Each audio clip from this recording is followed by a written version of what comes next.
Adhibharathi serial நாளைக்கு ஒரு வேறு லெவல் எபிசோடு வந்திருக்கு. ஆதி வந்து எல்லா ரவுடிகளையும் மடக்கி பிடிச்சி அடித்து உண்மையை வாங்கிட்டாப்புல. ஸ்வேதா தான் காரணம்னு அவங்களும் உண்மையை ஒத்துக்கிட்டாங்க. செம பரபரப்பாக இருந்துச்சுன்னே சொல்லலாம்.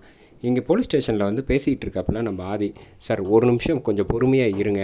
நான் வந்து பாரதி வந்து இன்னும் சாப்பிடாம இருக்கா, அதுக்கப்புறம் சாப்பிட்றட்டும், சாப்பிட்டோன்னே வந்து எது வர இருந்தாலும் பார்த்துக்கலாம் அப்படின்னு சொன்னோன்னே, நான் எங்கே பர்மிஷனாக கொடுத்தேன், நீங்கள் மட்டுக்கு இஷ்டத்துக்கு பேசிகிட்டு இருக்கீங்க அப்படிங்கிறேன். இங்கே பாருங்கள், எனக்கு உங்களோட பெரிய அதிகாரி எல்லாம் பார்த்து பேச தெரியும். இருந்தாலும் இந்த கேஸை நீங்கள் டீல் பண்ணுறீங்கிறதுனால உங்களுக்கு மரியாதை கொடுத்து நான் பேசாமல் இருக்கிறதுக்காக நீங்கள் ஜாஸ்தி எங்களை தப்பாக பேசுகிற வேலை வச்சுக்கூடாது அப்படின்னு சொல்லிட்டு பாரதிக்கு ஜூஸ் கொடுத்துட்டு சாப்பாடு கொடுக்குறாங்க. சாப்பிட்டு முடிச்சுட்டு பாரதி வந்து எனக்கு என்ன நடந்துச்சுட்டே புரியல, நீங்கள் பதட்டப்படாமல் முதல்ல என்னென்னு சொல்லுங்கள் அப்படின்னு நடந்த எல்லா விஷயத்தையும் பாரதி வந்து ஆதிக்கிட்ட சொல்லிடுறாங்க. அவ்வளோதானே நடந்துச்சு, விடு நான் பார்த்துக்கிறேன் அப்படின்னு சொல்லிட்டு, சார் ஒரு ½ அன் ஹவர் டைம் கொடுங்க, நான் அதுக்குள்ளே வந்து எல்லா ஆளுங்களையும் அழைச்சிட்டு வந்துடுறேன் ஆதாரத்தோட அப்படின்னு சொல்லிட்டு பாரதி அது வரைக்கும் வந்து டிஸ்டர்ப் பண்ணாமல் வச்சுருங்க அப்படின்னு சொல்லிட்டு இந்த பக்கம் கிளம்பி போயிடுறாங்க. இவன் என்ன வந்தான், அவன் மாட்டுக்கும் பேசினா பஞ்ச் டைலாக் பேசிட்டு கிளம்பி போகிறான்னு யோசிச்சுட்டு இருக்காப்புல நம்ம அதிகாரி. இந்த பக்கம் ஸ்வேதா வந்து டைனிங் டேபிளில் அறிவு சாரதாமா எல்லாருக்கூடையும் உட்காந்து சாப்பிட்டுக்கிட்டு இருக்காங்க. அந்த சமயத்தில் கரெக்டாக ராணி வந்து தமிழ் பாப்பாவை அழைச்சிட்டு இங்கே வந்தோடனே, தமிழ் உங்கள் அம்மா தான் வந்து அங்கே ஸ்டேஷனில் இருக்காளே, இப்போ உனக்கு பசிக்குது சாப்பாடு வேணுமா அப்படின்னு சொன்னோன்னே ராணி வந்து பேசுகிறவன், ஏம்மா கொஞ்சம் நிப்பாட்ட மாட்டியா, குழந்தைகிட்ட என்ன பேசணும்னு கூட தெரியாது, அவளுக்கு பசிக்குது சாப்பிட வந்திருக்கு, தேவையில்லாத வேலையெல்லாம் பேசுகிறவளை வச்சுக்கிறேன், நீ இந்த வீட்டுக்கு வேலை செய்ய தானே வந்து அதை விட்டுட்டு எங்களே திமுறா பேசினேன்னா, ஆமாம் கரெக்டு தான், என் வேலை வந்து தமிழ் பாப்பாவை நல்லபடியாக பார்த்துக்கிறது தான், அதை விட்டுட்டு அவளுக்கு டிஸ்டர்ப் பண்ணுற மாதிரி செஞ்சிங்கன்னா இந்த ராணி வந்து வேறு லெவலில் வம்புழுப்பா, பார்த்து ஜாக்கிரதையாக இருந்துக்க அப்படின்னோடனே, என்ன ஓவராக பேசிக்கிட்டு இருக்க அப்படின்னோடனே, நான் யார் தெரியுமா அப்படின்னு, சும்மா எப்போ பார்த்தாலும் நான் யார் தெரியுமான்னு என்கிட்ட கேட்காத, அதை நீயே தெரிஞ்சு வச்சுக்க அப்படின்னு சொன்னோன்னே, இந்த பக்கம் வந்து ஏகாம்பரம் ஒய்ஃபு வந்து அவங்களும் நான் யார் தெரியுமா அப்படின்னு வந்து பேச ஆரம்பித்தோன்னே, முடியலையே, நான் உங்களெல்லாம் தெரிஞ்சு வச்சுக்கிட்டு நான் என்ன பண்ண போகிறேன், பேசாமல் இருங்க, இல்லைன்னா என் கை பேசும், அப்புறம்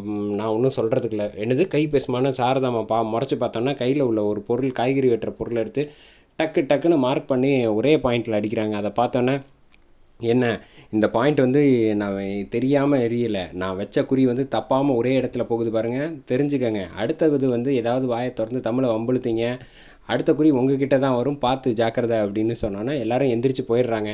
தமிழ் பாப்பாங்க சாப்பிட வச்சுட்டு இந்த பக்கம் வந்து வெளியில் அழைச்சிட்டு வரலான்ட்டு இந்த பக்கம் கிளம்புறாங்க.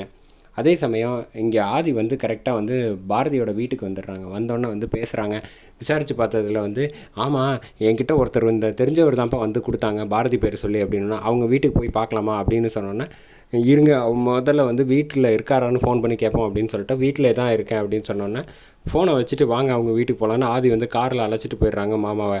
அழைச்சிட்டு போனோன்னே வந்து கதவை திறந்தோன்னே, என்ன இப்போ தான் ஃபோன் பண்ணி பேசினேன், அதுக்குள்ளே நீ இங்கே வந்துட்டியே அப்படின்னு சொல்கிறப்ப, இவர் யார் இது அப்படின்னோன்னே, சரி அதெல்லாம் இருக்கட்டும், பாரதி சொல்லி தான் நீ காசு கொடுத்தீங்களா அப்படின்னோன்னே, என்ன கேட்குற கேள்வியே ஓவராக பேசுகிற மாதிரி இருக்குது அப்படின்னோன்னே, பலார்னு ஒரு அடி அடிக்கிறாங்க. என்ன தைரியம் தான் என் மேலே கை வைப்பேன்னு பலார்னு 2 அடி அடித்தோன்னே, யார் சொல்லி இதெல்லாம் செஞ்சேன், எனக்கு அதெல்லாம் தெரியாது, எனக்கு இந்த ஏரியாவில் ஒருத்தன் வந்து பாரதி பேரை சொல்லி காசு இதை கொடுக்க சொன்னான், கொடுத்தா எனக்கு கொஞ்சம் கமிஷன் கிடைக்கும், அதனால் நான் செஞ்சுட்டேன் அப்படின்னோடனே, ஏன் இப்படி பண்ணிட்டேன்னு இந்த பக்கம் பாரதி எப்பா கேட்டோன்னே, மன்னிச்சிருப்பா அப்படின்னோடனே, முதல்ல வந்து வண்டியில் ஏறி அப்படின்னு சொல்லிட்டு ஆளை தூக்கி உள்ளே போட்டுட்டு, யார் உனக்கு செய்ய சொன்னானோ அவனை காட்டு அப்படின்னோடனே, இந்த பக்கம் காரில் கிளம்பி வந்துகிட்டு இருக்கப்போ வந்து கரெக்டாக அந்த ரவுடிங்க வந்து பார்த்துடுறாங்க.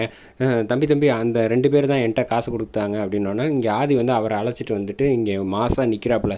நின்னோன்னு வந்து, ஆமாம் இவர்கிட்ட பாரதி கொடுத்ததா வந்து ஏன் காசை வந்து எடுத்தீங்க அப்படின்னு கேட்டோன்னே, இதோ பாடுறா வந்து நம்மக்கிட்டேயே வந்து நம்ம ஏரியாவில் வந்து வம்பளுக்கிறது அப்படின்னு சொன்னோன்னே, நான் யார் தெரியுமா அப்படின்னா, ஆதி பலாருன்னு அடித்தோன்னே, ஏன் ஆளையும் அடிச்சிட்டியா நீ, கூட சேர்ந்து 4 ஆளையும் வெளுன்னு வெளுத்தெடுக்கிறப்ப எடுத்தோன்னே, சார் அடிக்காதீங்க, நான் வந்து உண்மையை சொல்லிடுறேன் அப்படின்னு சொல்லிட்டு, அப்படி வா வலிக்கு உண்மையை சொல்லு அப்படிங்கிறப்ப, சார் ஸ்வேதான்னு ஒரு பொண்ணு வந்து காசு கொடுத்தாங்க, அப்போ தான் வந்து நாங்கள் இது மாதிரி ஏதோ பணத்துக்கு ஆசைப்பட்டு தெரியாமல் பண்ணிட்டோம் அப்படின்னு சொன்னோன்னே, சரி வண்டியில் ஏறி வந்தேன்னா உண்மையை எல்லாத்தையும் வந்து போலீஸ் ஸ்டேஷனில் சொல்லு அப்படின்னா, சொல்லிடுறேன் சார், அதனால் தயவு செஞ்சு எதுவும் பண்ணிடாதீங்க அப்படின்னா, வண்டியில் ஏற்றி கரெக்டாக வந்து கிளம்பி நடந்து காரில் வந்து அழைச்சிட்டு போயிட்டுருக்காங்க.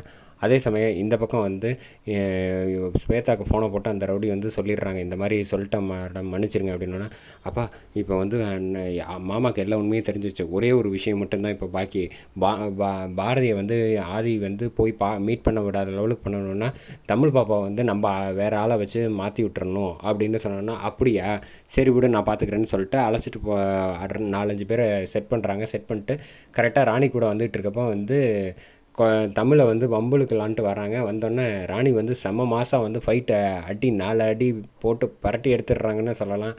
என்னடா 4 அடி தான் அடித்தேன், அதுக்குள்ளே ஓடி போயிட்டீங்கன்னா எப்படிடா, எனக்கு சண்டை போட்டு ரொம்ப நாள் ஆச்சுடா, போர் அடிக்குது, கொஞ்சம் வாங்கடா அப்படின்னு பேசுகிறாங்க. பாரதி கிட்ட வந்து இன்ஸ்பெக்டர் வந்து சொல்கிறாங்க, உங்களை வந்து உள்ள தூக்கி வைக்க போகிறோம் அப்படின்னோடனே, சார் ஒரு ½ அன் ஹவர் டைம் கொடுங்க, அவங்க வந்துடுவாங்க ஹஸ்பண்டுங்கிறாங்க. அதோட ப்ரோமோ முடியுது.